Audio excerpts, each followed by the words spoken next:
Página 107. Oh Dios mío, he conocido que no soy de esta tierra.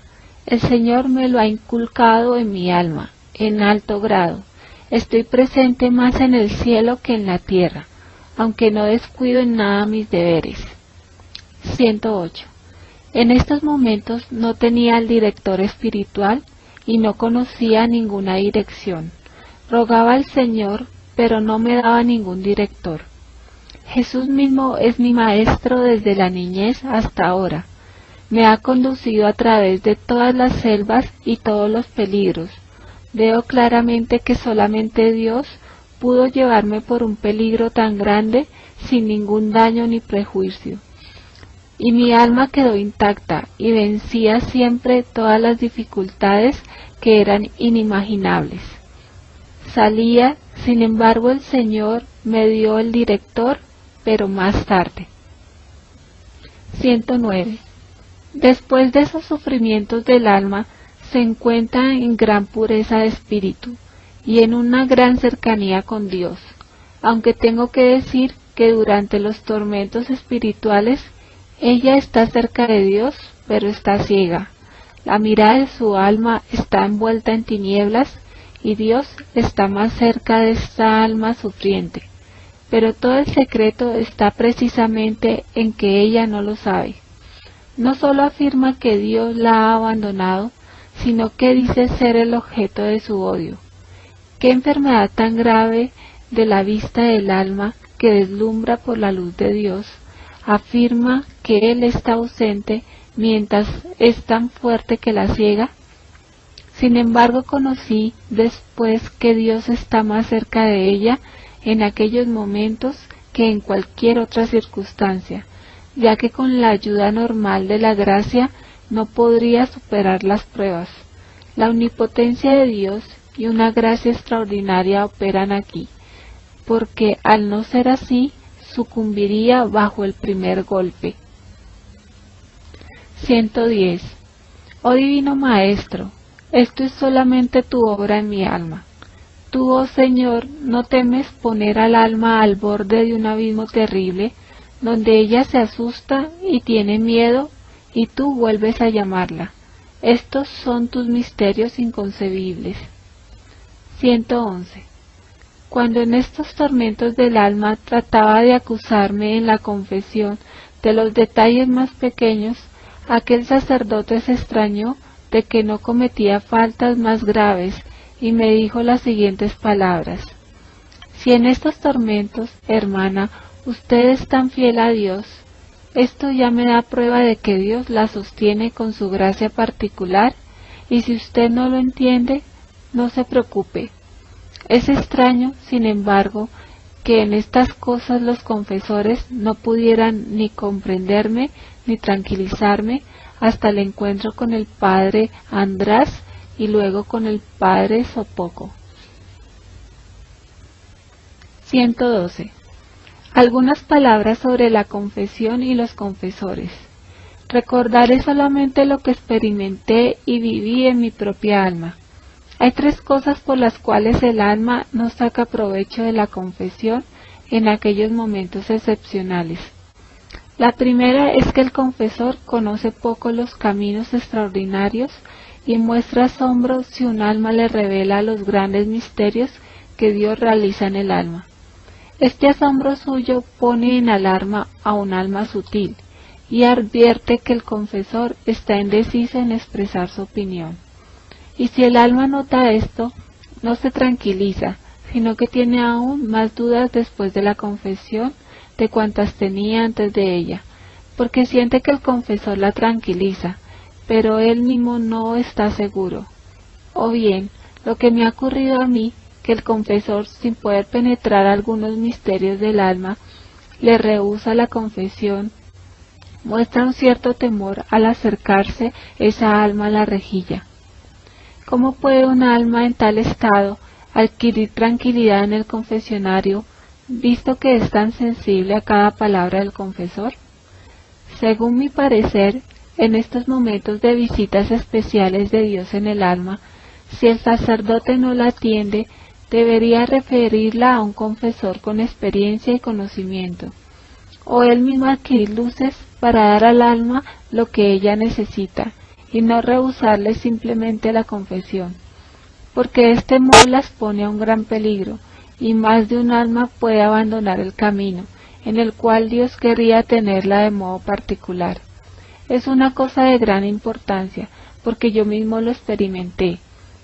Esto es que ya empezaba a vacilar a pesar de estos singulares dones de Dios, aunque Dios mismo me tranquilizaba, no obstante deseaba siempre tener el sello de la Iglesia.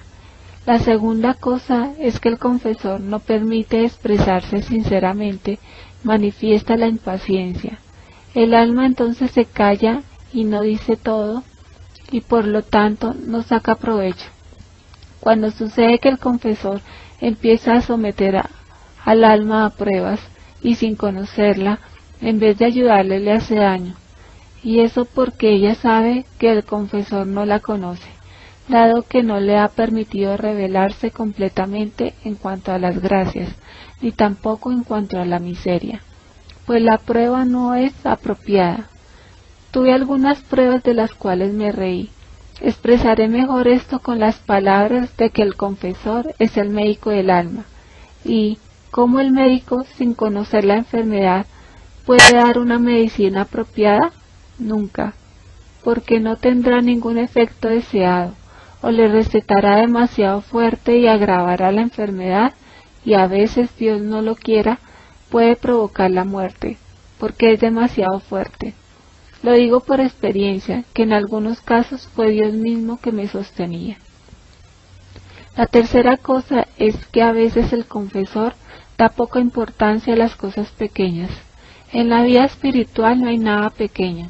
A veces una cosa aparentemente pequeña descubre algo de gran importancia, y para el confesor es un haz de luz para conocer al alma. Muchos matices espirituales se esconden en cosas pequeñas. No se levantará jamás un magnífico edificio si tiramos los ladrillos pequeños. De ciertas almas Dios exige una gran pureza, pues les envía un conocimiento más profundo de la miseria. Iluminadas con la luz que viene de lo alto, conocen mejor lo que le agrada a Dios y lo que no le agrada. El pecado es según el conocimiento y la luz del alma. Lo mismo también las imperfecciones, aunque ella sabe que lo que se refiere estrictamente al sacramento es pecado, es el pecado. Pero estas pequeñas cosas tienen una gran importancia en la aspiración hacia la santidad, y el confesor no las puede menospreciar. La paciencia y la benevolencia del confesor abren el camino a los más profundos secretos del alma.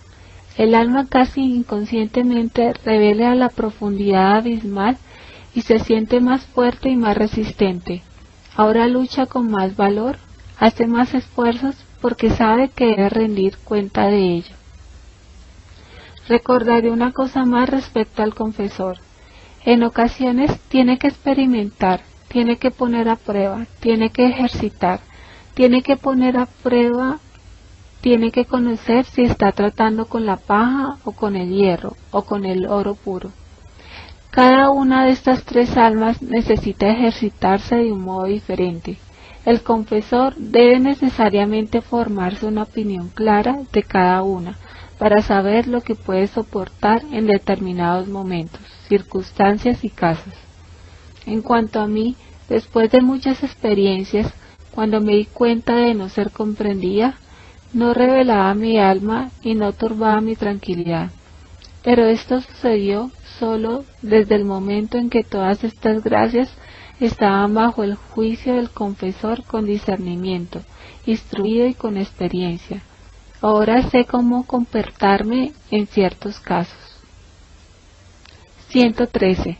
Y deseo nuevamente decir tres palabras al alma que desea decididamente tender hacia la santidad y obtener frutos, es decir, provechos de la confesión. La primera, total sinceridad y apertura. El más santo y más sabio confesor no puede infundir por la fuerza en el alma lo que él desea si el alma no es sincera y abierta. El alma insincera, cerrada, se expone a un gran peligro en la vida espiritual y el Señor Jesús mismo no se ofrece a tal alma de modo superior, porque sabe que ella no sacará ningún provecho de estas gracias particulares. La segunda palabra, la humildad. El alma no saca el debido provecho del sacramento de la confesión si no es humilde. La soberbia mantiene al alma en la oscuridad. Ella no sabe y no quiere penetrar exactamente en lo profundo de su miseria. Se enmascara y evita todo lo que la debería sanar. La tercera palabra es la obediencia. El alma desobediente no conseguirá ninguna victoria, aunque el Señor Jesús mismo la confiese directamente. El más experto confesor no ayudará nada a tal alma. El alma desobediente se expone a un gran peligro y no progresará nada en la perfección, y no se defenderá en la vida espiritual. Dios colma generosamente con gracias al alma, pero al alma obediente. 114. Oh, qué gratos son los signos que fluyen de un alma víctima. Todo el cielo queda admirado por tal alma, especialmente si es probada por Dios. Ella dirige hacia él sus nostálgicos lamentos. Su belleza es grande porque fluye de Dios. Camina por la selva de la vida herida por el amor divino. Toca la tierra con un solo pie. 115. El alma, al salir de aquellos tormentos, es profundamente humilde. La pureza de su alma es grande. Sin reflexionar, en cierto modo, ella sabe lo que conviene hacer en un momento determinado y lo que conviene abandonar. Siente el más delicado toque de la gracia y es muy fiel a Dios. Ella reconoce a Dios desde lejos y goza de Dios incesantemente. En muy poco tiempo descubre a Dios en las almas de otras personas y en general en su alrededor. Al alma es purificada por Dios mismo. Dios, como es puro espíritu, introduce al alma en la vida puramente espiritual. Dios mismo primero preparó y purificó a esta alma, es decir, la hizo capaz para una estrecha convivencia con Él. De modo espiritual, ella está en la comunión con el Señor, en un descanso de amor. Habla con el Señor sin uso de los sentidos. Dios llena al alma con su luz. Su mente iluminada ve claramente y distingue los grados en esta vida espiritual. Ve cómo se unía a Dios de un modo imperfecto, cuando participaba los sentidos y la espiritualidad estaba unida a los sentidos, aunque de una manera ya superior y especial, no obstante imperfecta. Existe la unión con el Señor superior y más perfecta, es decir, la intelectual. Aquí el alma se ve más protegida de las ilusiones, su espiritualidad es más profunda y más pura. En una vida donde intervienen los sentidos, uno está más expuesto a las ilusiones. Debería ser mayor la prudencia de ella misma y de los confesores. Hay momentos en los cuales Dios introduce al alma en el estado puramente espiritual. Los sentidos se apagan y están como muertos. El alma está unida a Dios de manera más íntima posible. Está sumergida en la divinidad. Su conocimiento es total y perfecto, no parcial, como antes, sino general y completo. Se deleita en ello, pero quiero hablar todavía de los momentos de la prueba. En tales momentos es necesario que los confesores tengan paciencia con esa alma, pero la mayor paciencia la debe tener el alma consigo misma. 116. Oh Jesús mío, tú sabes lo que experimenta mi alma al recordar aquellos tormentos. Más de una vez me he extrañado de que los ángeles y los santos queden silenciosos cuando un alma soporta semejantes sufrimientos. Sin embargo, ellos nos aman muy especialmente en tales momentos. Más de una vez mi alma gritó hacia Dios, como un niño pequeño grita con todas sus fuerzas cuando la madre tapa su rostro y él no la puede reconocer. Oh Jesús mío, por esas pruebas de amor, sea gloria y honor a ti. Tu misericordia es grande e inconcebible. Oh Señor, todos tus proyectos respecto a mi alma están llenos de tu misericordia. 117. Recordaré aquí que los que conviven con tal persona no deben agregar sufrimientos exteriores, ya que de verdad, cuando el alma tiene el cáliz lleno hasta el borde, a veces justamente esta gota que nosotros agregamos a su cáliz será aquella que sobra y rebosará el cáliz de la amargura. ¿Y quién responde por aquella alma? Guardémonos de agregar sufrimientos a los demás, porque eso no agrada al Señor. Si las hermanas o las superioras supieran o sospecharan que el alma está soportando esas pruebas y a pesar de eso, por su parte le agregan sufrimientos, pecarían mortalmente y Dios mismo pediría por esta alma. No hablo aquí de los casos que por su naturaleza son pecados, sino que hablo de algo que en otro momento sería pecado. Tengamos cuidado de tener a aquellas almas sobre nuestra conciencia. Es un gran defecto de la vida religiosa y de la vida en general que al ver a un alma en sufrimiento, siempre se tienen ganas de agregarle aún más. No hablo de todos, pero sí existen. Nos permitimos hacer juicios de todo tipo y hablamos allí donde muchas veces no deberíamos repetirlo. 118.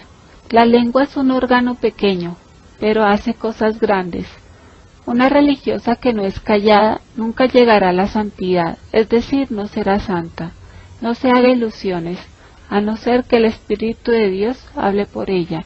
En tal caso no debe callar. Pero para poder oír la voz de Dios hay que tener la serenidad en el alma y observar el silencio. No un silencio triste, sino un silencio en el alma, es decir, al recogimiento en Dios. Se pueden decir muchas cosas sin interrumpir el silencio, y al contrario, se puede hablar poco y romper continuamente el silencio. Oh, qué daños irreparables causa no guardar el silencio. Se hace muchos daños al prójimo, pero sobre todo a su propia alma. 119. Según mi opinión y mi experiencia, la regla del silencio debería estar en el primer lugar. Dios no se da a un alma parlanchina, que como un zángano en la colmena zumba mucho pero no produce miel. El alma hablantina está vacía en su interior. No hay en ella ni virtudes fundamentales ni intimidad con Dios, ni hablar de una vida más profunda, ni de una paz dulce, ni del silencio en el que mora Dios. El alma sin gustar la dulzura del silencio interior es un espíritu inquieto y perturba este silencio en los demás. Vi a muchas almas en los abismos infernales por no haber observado el silencio. Ellas mismas me lo dijeron cuando las pregunté cuál había sido la causa de su ruina. Eran almas consagradas. Oh Dios mío, qué dolor al pensar que podrían estar no solamente en el paraíso, sino hasta ser santas. Oh Jesús, misericordia, tiemblo al pensar que debo rendir cuenta de la lengua. En la lengua está la vida, pero también la muerte. A veces con la lengua matamos, cometemos un verdadero asesinato. ¿Y podemos considerar esto como una cosa pequeña? De verdad no entiendo estas conciencias. Conocí a una persona que al enterarse por otra de cierta cosa que se decía de ella, se enfermó gravemente. Perdió allí mucha sangre y muchas lágrimas, y luego vino una triste consecuencia, no causada por la espada, sino por la lengua. Oh mi Jesús. 120. He pasado al tema del silencio, pero no quiero hablar de esto, sino de la vida del alma con Dios y de su respuesta a la gracia. Cuando el alma ha sido purificada y el Señor está en relación de intimidad con ella, ahora se concentra toda la fuerza del alma en tender hacia Dios.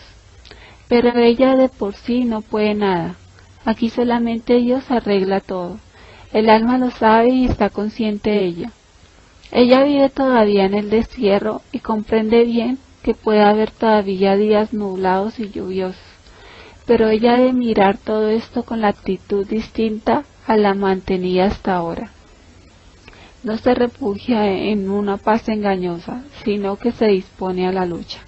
Ella sabe que es de la estirpe guerrera, ahora se da cuenta mejor de todo. 121. Una serie de gracias que Dios derrama sobre el alma después de aquellas pruebas de fuego. Goza de una estrecha unión con Dios. Tiene muchas visiones sensibles y espirituales. Oye muchas palabras sobrenaturales y a veces órdenes precisas, pero a pesar de estas gracias no se basta a sí misma, tanto menos precisamente porque Dios la visita con estas gracias debido a que está expuesta a varios peligros y puede fácilmente caer en la ilusión. Debería pedir a Dios un guía espiritual, pero no solamente pedir un guía, sino que solicitar y buscar a un director que entienda las cosas como el caudillo que tiene que conocer los caminos por los cuales conduce a la batalla. A un alma que está unida a Dios es necesario prepararla para grandes y encarnizados combates. Después de estas purificaciones y pruebas, Dios trata con el alma de modo especial, pero el alma no siempre colabora con estas gracias. No porque ella misma de por sí no quiera colaborar, sino que enfrenta tan grandes dificultades interiores y exteriores que de verdad hace falta un milagro para que esa alma se mantenga a estas alturas. Aquí necesita obligatoriamente al director. A menudo llenaba mi alma de dudas y a veces mi alma se asustaba de por sí al pensar que después de todo yo era una ignorante, no entendía muchas cosas y menos todavía las cosas espirituales. No obstante, cuando las dudas aumentaban, buscaba la luz en un confesor o en las superioras, pero no obtenía lo que deseaba. 122. Cuando me descubrí ante las superioras, una de ellas conoció mi alma y el camino por el cual Dios quería conducirme. Siguiendo sus indicaciones, empecé a avanzar rápidamente en el camino de la perfección. Sin embargo, eso no duró mucho tiempo. Al descubrir mi alma más a fondo, no recibí lo que deseaba y a la superiora estas gracias me parecieron inverosímiles, así que ya no pude obtener nada de ella.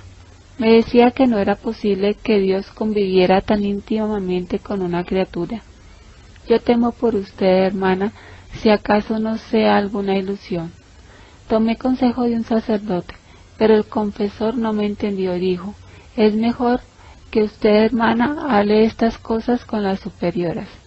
Y así andaba de las superioras al confesor, del confesor a las superioras, pero sin encontrar la paz.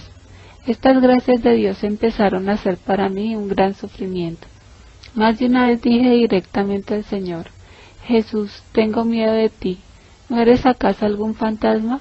Jesús siempre me tranquilizaba, pero yo siempre desconfiaba. Una cosa extraña, cuando más yo desconfiaba, tanto Jesús me daba más pruebas de que Él era el autor de estas cosas. 123. Al darme cuenta de que no tenía ninguna tranquilidad de las superioras, decidí no hablar más de estas cosas puramente interiores. Por fuera procuraba, como una buena religiosa, hablar de todo con las superioras, pero de la necesidad del alma hablaría solamente en el confesionario. Por muchas y muy justas razones, entendí que la mujer no es llamada para discernir tales misterios. Me expuse a muchos sufrimientos inútiles. Durante mucho tiempo fui considerada como poseída por el espíritu maligno, y me miraban con lástima y la superiora tomó precauciones respecto a mí. Llegaba a mis oídos que las hermanas me miraban como si yo fuera así, y oscurecía el horizonte en su alrededor. Empecé a evitar estas gracias de Dios, pero si ello no estaba en mi poder. De repente me invadió un recogimiento tan grande que en contra de la voluntad me sumergí en Dios y el Señor me tenía a su lado. 124. En los primeros momentos mi alma siempre está un poco asustada, pero después una paz y una fuerza extrañas llenan mi alma. 125. Hasta aquí se pudo soportar todo.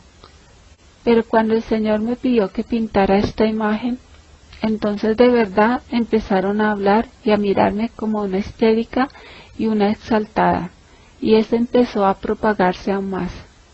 Una de las hermanas vino para hablar conmigo en privado, y se puso a compadecerme. Me dice: oigo hablar que usted, hermana, es una exaltada, que tiene algunas visiones. Pobre hermana, defiéndase de ello. Fue sincera aquella alma y lo que había oído me lo dijo con sinceridad, pero tuve que oír cosas semejantes todos los días. Solamente Dios sabe cuánto eso me atormentaba. 126. Sin embargo, decidí soportar todo en silencio y no dar explicaciones a las preguntas que me hacían. A algunas les irritaba mi silencio, especialmente a las más curiosas. Otras, las de pensamiento más profundo, decían que seguramente Sor Faustina estaría muy cerca de Dios, visto que tenía la fuerza de soportar tantos sufrimientos. Y veía delante de mí como dos grupos de jueces. Traté de conseguir el silencio interior y exterior. No decía nada referente a mi persona, aunque era interrogada por algunas hermanas directamente. Mi boca cayó. Sufría como una paloma sin quejarme. Sin embargo, algunas hermanas encontraban casi un placer en inquietarme de cualquier modo. Les irritaba mi paciencia. Sin embargo, Dios me daba tanta fuerza interior que lo soportaba con calma. 127.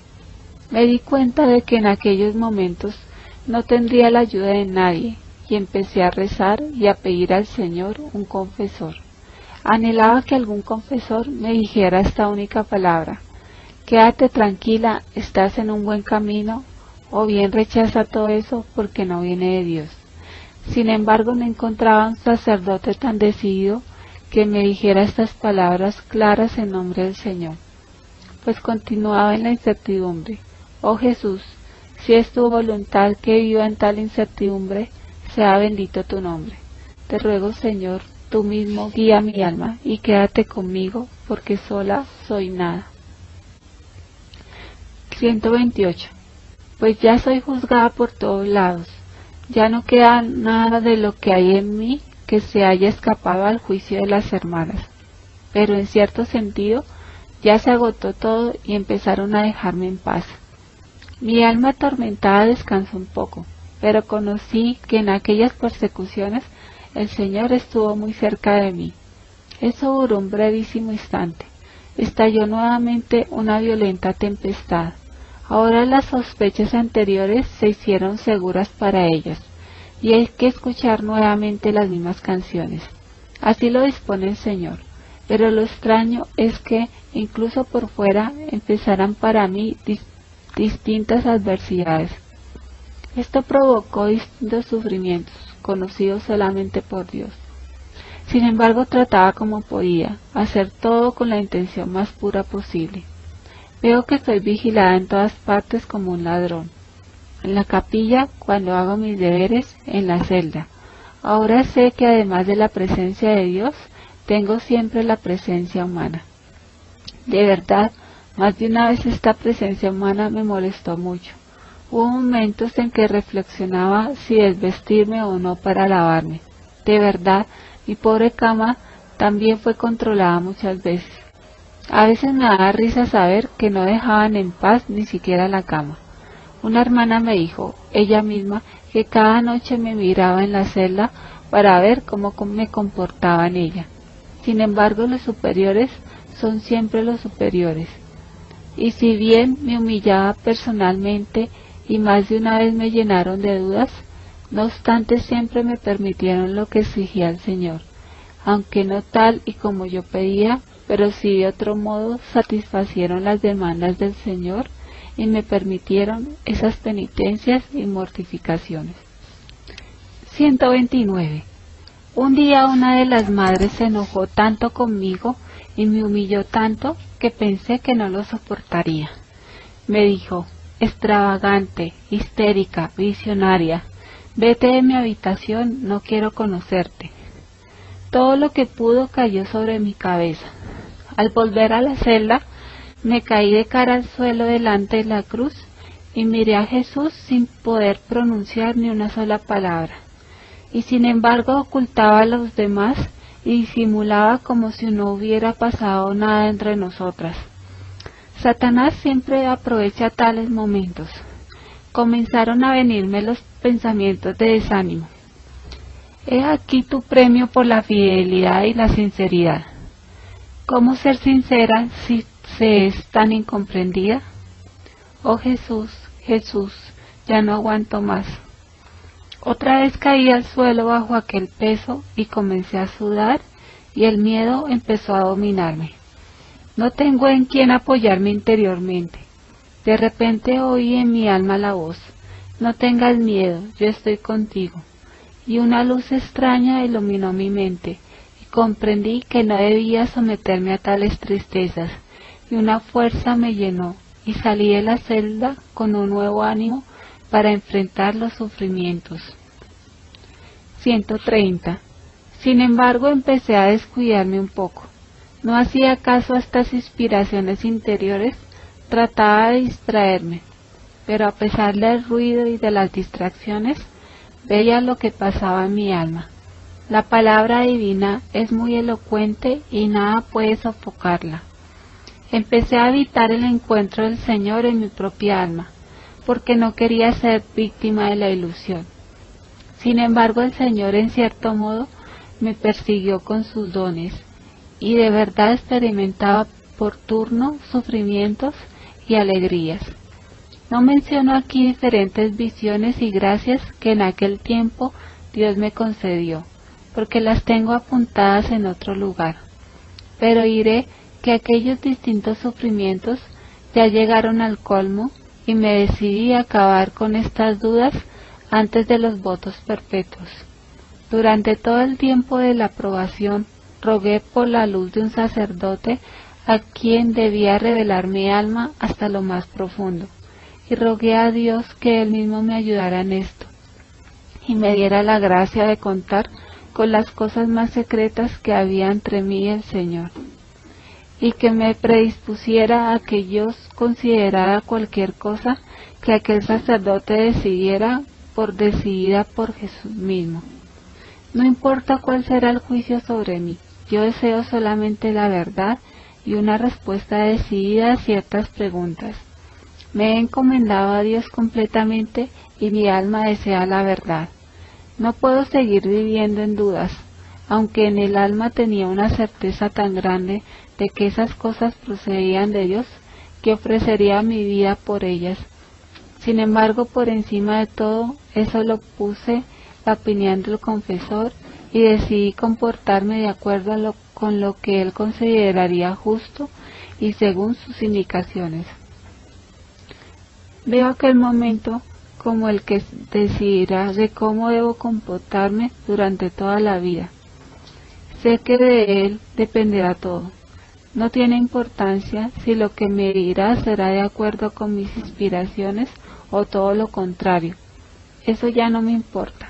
Yo deseo conocer la verdad y seguirla. 131. Oh Jesús, tú puedes ayudarme. Y a partir de aquel momento empecé. Escondo todas las gracias en el alma y espero a quien el Señor me mandará. Sin dudar en nada en mi corazón, rogué al Señor que Él mismo se dignara a ayudarme en estos momentos y el ánimo entró en mi alma. 132. Debo mencionar todavía que hay algunos confesores que ayudan al alma y son, según puede parecer, padres espirituales, pero hasta cuando todo va bien. Y cuando el alma tiene mayores necesidades, entonces son indecisos y no pueden, o más bien no quieren entender al alma.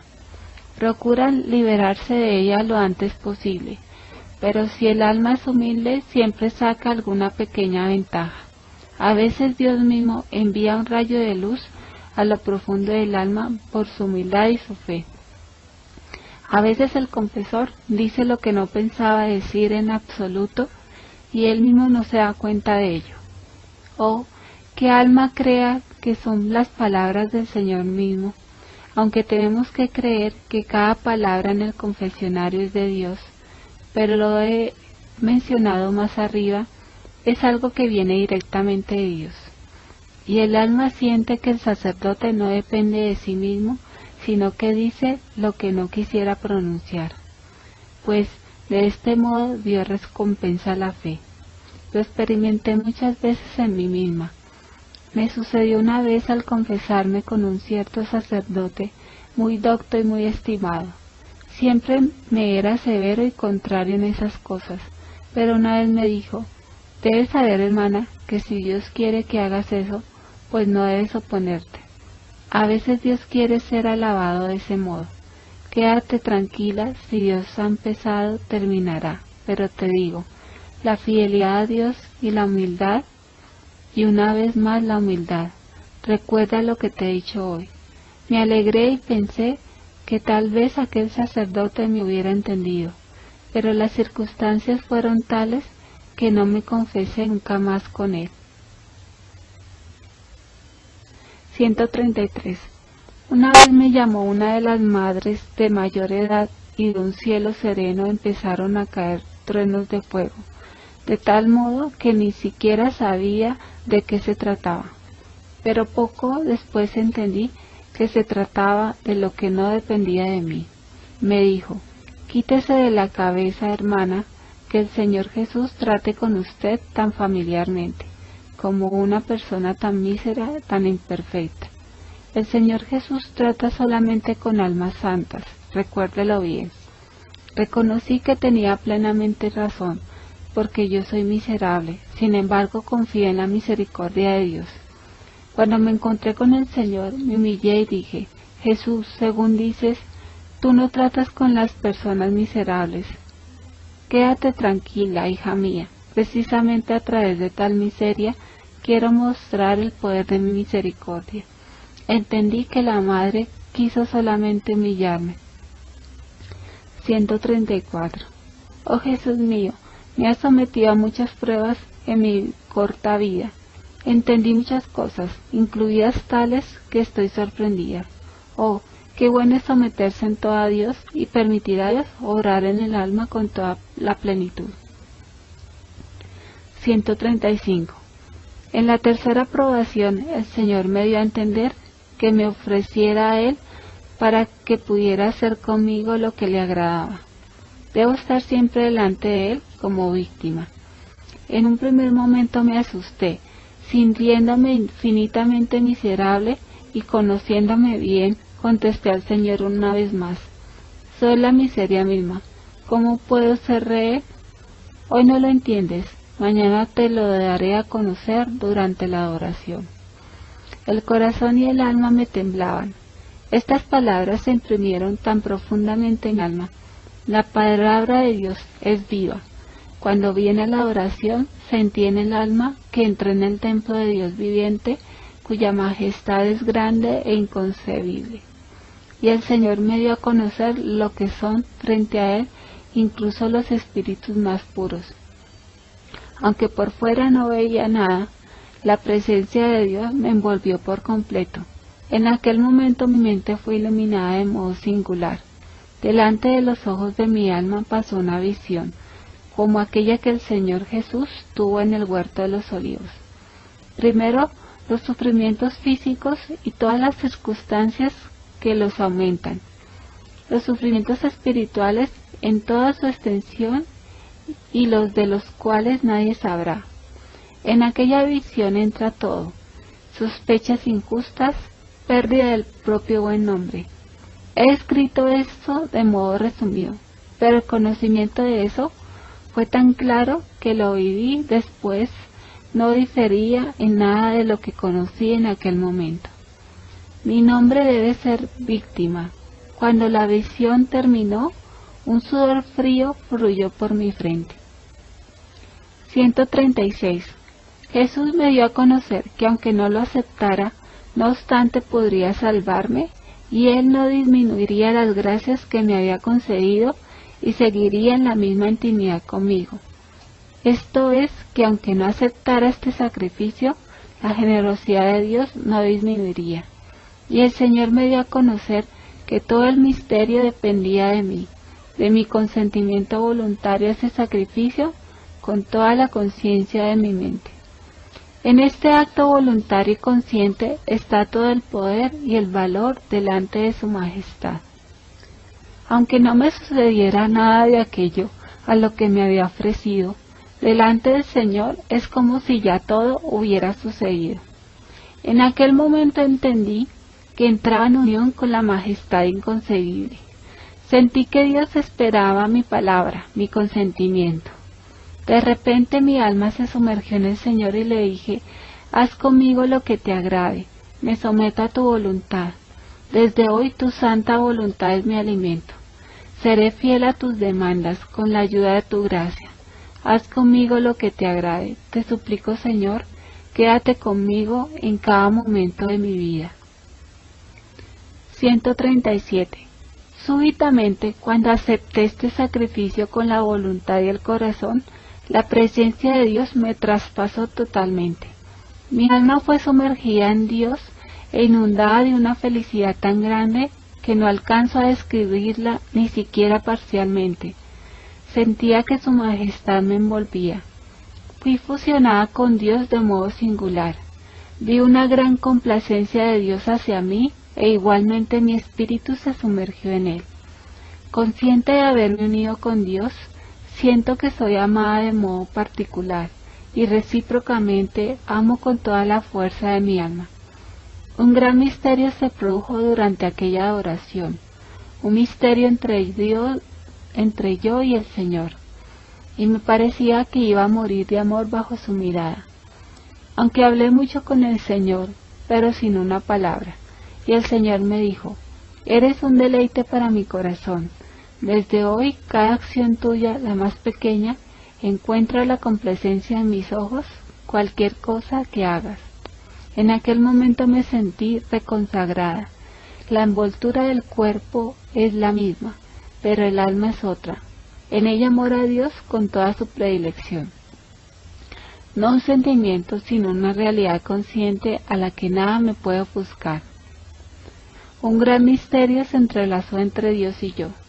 El ánimo y la fuerza quedaron en mi alma. Al salir de la adoración, con serenidad miré a los ojos de todo lo que antes tanto temía. 138. Cuando salí al pasillo, enseguida tuve un gran sufrimiento y humillación por parte de cierta persona. Lo acepté sometiéndome a la voluntad superior y me estreché profundamente al Sacratísimo Corazón de Jesús, el Señor, dando a conocer que estaba dispuesta a aquello a lo que me había ofrecido. El sufrimiento brotó como de debajo de la tierra. La misma Madre Margarita se extrañó. A las otras se les perdonan muchas cosas, porque de verdad no vale la pena hacerles caso. Pero a mí no se me perdona nada. Cada palabra es analizada, cada paso controlado. Una de las hermanas me dijo: prepárese, hermana, a aceptar una pequeña cruz que le espera de parte de la Madre Superiora. ¿Cuánto lo siento por usted? Y yo en mi alma estoy contenta de eso, y desde hace mucho tiempo estoy preparada para ello. Al ver mi valor, se sorprendió. Ahora veo que el alma de por sí no puede mucho, pero con Dios puede todo. He aquí lo que puede la gracia de Dios. Son pocas las almas que siempre están atentas a la inspiración de Dios, pero aún menos numerosas son las almas que siguen fielmente la inspiración de Dios. 139. Sin embargo, el alma fiel a Dios no puede confirmar por sí sola sus inspiraciones. Tiene que someterlas al control de un sacerdote muy culto y experimentado, y hasta no tener certeza, debe mantener una actitud de incredulidad, que no se fíe por sí sola de estas inspiraciones y de todas las gracias superiores, porque puede exponerse a muchos daños. Aunque el alma distingue enseguida las inspiraciones falsas de las que proceden de Dios, no obstante debe ser prudente, porque hay muchas cosas dudosas. A Dios le gusta y se alegra cuando el alma no se fía de él mismo por él mismo, porque lo ama, es prudente y pregunta, y obra en ella es verdaderamente Dios. Y al asegurarse por un confesor instruido, esté tranquila y se entregue a Dios según sus indicaciones, es decir, según las indicaciones del confesor. 140. El amor puro es capaz de grandes empresas, y no lo destruyen ni las dificultades ni las contrariedades. Si el amor es fuerte a pesar de grandes dificultades, también es perseverante en la vida cotidiana, gris, monótona. Sabe que para agradar a Dios una cosa es necesaria, es decir, hacer las cosas más pequeñas con gran amor, amor y siempre amor. El amor puro no se equivoca, tiene singularmente mucha luz y no hará nada que no agrade a Dios. Es ingenioso en hacer lo que es más agradable a Dios y no hay nadie que lo iguale. Es feliz cuando puede anonadarse y arder como un sacrificio puro. Cuando más se entrega, tanto más es feliz. Además, nadie sabe presentir los peligros desde tan lejos como él. Sabe quitar la máscara y sabe con quién trata. 141. Pero mis tormentos están llegando a su fin. El Señor me da la ayuda prometida. La veo en los sacerdotes, es decir, en los padres András y Sopoco.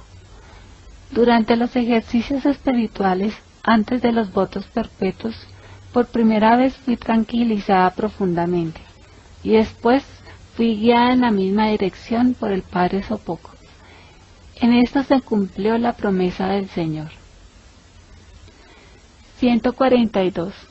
Cuando fui tranquilizada e instruida sobre cómo avanzar por estos caminos de Dios, mi espíritu se regocijó en el Señor y me parecía que no caminaba, sino que corría. Me fueron desatadas las alas para el vuelo y empecé a volar hacia el ardor mismo del sol, y no bajaré hasta descansar en aquel en el cual mi alma se sumergió para la eternidad. Y me entregué completamente a la influencia de la gracia.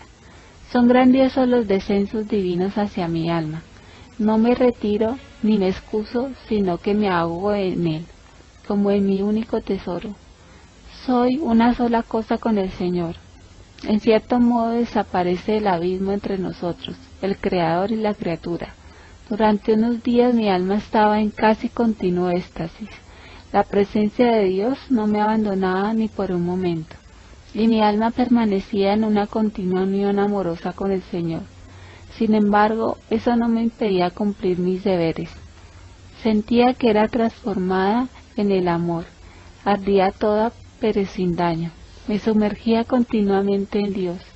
Dios me atraía hacia sí con tanta fuerza y fortaleza que en algunos momentos no me daba cuenta de estar en la tierra. Durante mucho tiempo había reprimido la gracia de Dios y la había temido. Ahora Dios mismo, por medio del Padre András, eliminó todas las dificultades. Mi espíritu fue dirigido hacia el sol y floreció en sus rayos para él mismo. Ya no entiende, aquí interrumpe y en un párrafo nuevo empieza una idea nueva. 143. Malgasté muchas gracias de Dios, porque siempre tenía miedo de la ilusión, y aunque Dios me atraía así con tanta fuerza que a menudo no estaba en condiciones de oponerme a su gracia, cuando de repente era sumergida en él, y en aquellos momentos Jesús me llenaba tanto con su paz que después, aunque quisiera inquietarme, no podría. Entonces oí en mi alma estas palabras: para que estés tranquila de que yo soy el autor de todas estas demandas, a ti te daré una tranquilidad tan profunda, que aunque quisieras inquietarte y asustarte, hoy no estaría en tu poder, pero el amor inundará tu alma hasta hacerte olvidar de ti misma. 144. Más tarde Jesús me dio otro sacerdote, delante del cual me ordenó descubrir mi alma. En el primer momento lo hice con cierta vacilación, pero una severa amonestación de Jesús dijo a mi alma una profunda humildad. Bajo su dirección mi alma avanzó rápidamente en el amor de Dios y muchas exigencias del Señor fueron cumplidas en la práctica. Muchas veces su ánimo y la profundidad de su humildad me hicieron reflexionar. 145. Oh, qué mísera es mi alma, que malgastó tantas gracias. Me escapaba de Dios y Él me perseguía con sus gracias. Muchas veces recibía las gracias de Dios cuando menos lo esperaba. Desde el momento en que el Señor me dio un director espiritual, soy más fiel a la gracia. Gracias al director y su vigilancia sobre mi alma, entendí lo que es la dirección espiritual y cómo la ve Jesús. Jesús me amonestaba por el menor descuido y acentuaba que los asuntos que yo confiaba al confesor. Él mismo los juzgaba y cualquier desobediencia frente a él me alcanza a mí. Cuando, bajo su dirección, mi alma empezó a gozar del profundo recogimiento y paz, a menudo oía en el alma estas palabras: fortalécete para la lucha, a veces repetidas más de una vez. Muchas veces Jesús me da a conocer lo que no le agrada a mi alma, y más de una vez me amonestó por cosas que parecían insignificantes, pero que en realidad tenían gran importancia. Me amonestaba y adiestraba como un maestro. Durante muchos años me dedicó él mismo, hasta el momento en que me dio un director espiritual. Antes él mismo me daba a conocer lo que no entendía, y ahora me hace preguntar por todo al confesor, y a menudo me dice así: y yo te contestaré por su boca, quédate tranquila. No me ha sucedido todavía recibir una respuesta contraria a lo que exigía el Señor y que yo presenté al director espiritual. A veces ocurre que Jesús me recomienda alguna cosa, de las cuales nadie tiene conocimiento, y cuando me acerco a la rejilla, lo mismo me recomienda el confesor, pero eso no es frecuente. Cuando el alma recibió mucha luz y muchas inspiraciones durante largo tiempo, y cuando los confesores le confirmaron la tranquilidad y la procedencia de ellas, si su amor es grande, ahora Jesús le da a conocer que es el tiempo para poner en práctica lo que recibió. El alma conoce que el Señor cuenta con ella, y este conocimiento le da más fuerza. Ella sabe que para ser fiel tendrá que exponerse a distintas dificultades más de una vez, pero ella confía en Dios y gracias a esta confianza llega allí a donde Dios la llama. Las dificultades no la espantan, son para ella como el pan de cada día, no la espantan nada ni asustan, como al soldado que continuamente está en el combate, no le espanta el tronar de los cañones. Está lejos de asustarse, pero aguza los oídos. ¿De qué lado ataca el enemigo para vencerlo? No hace nada ciegamente, sino que examina, reflexiona profundamente, y sin contar consigo, reza ardientemente y pide consejo de oficiales expertos y con discernimiento. Comportándose así gana casi siempre. Hay ataques cuando el alma no tiene tiempo de reflexionar, ni de pedir consejo, ni de nada. Entonces se debe luchar por la vida, por la muerte. A veces es bueno recurrir a la herida del corazón de Jesús, sin contestar una sola palabra, y por ese mismo el enemigo está derrotado. Durante el tiempo de la paz, el alma hace esfuerzos al igual que en el tiempo de la lucha. Tiene que ejercitarse mucho, porque lo contrario, ni hablar de la victoria. El tiempo de la paz lo considero como el tiempo de preparación para la victoria. Tiene que vigilar continuamente, vigilancia, y una vez más vigilancia. El alma que reflexiona recibe mucha luz. El alma disipada se expone a sí misma a la caída y que no se sorprenda si cae. Oh Espíritu Divino, guía del alma, es sabio aquel a quien tú adiestras, pero para que el Espíritu Divino pueda obrar en el alma se necesita silencio y recogimiento. 146. La oración. A través de la oración, el alma se arma para enfrentar cualquier batalla. En cualquier condición en que se encuentre un alma debe orar. Tiene que rezar el alma pura y bella, porque de lo contrario perdería su belleza. Tiene que implorar el alma que tiende a la pureza, porque lo contrario no la alcanzaría. Tiene que suplicar el alma recién convertida, porque lo contrario caería nuevamente.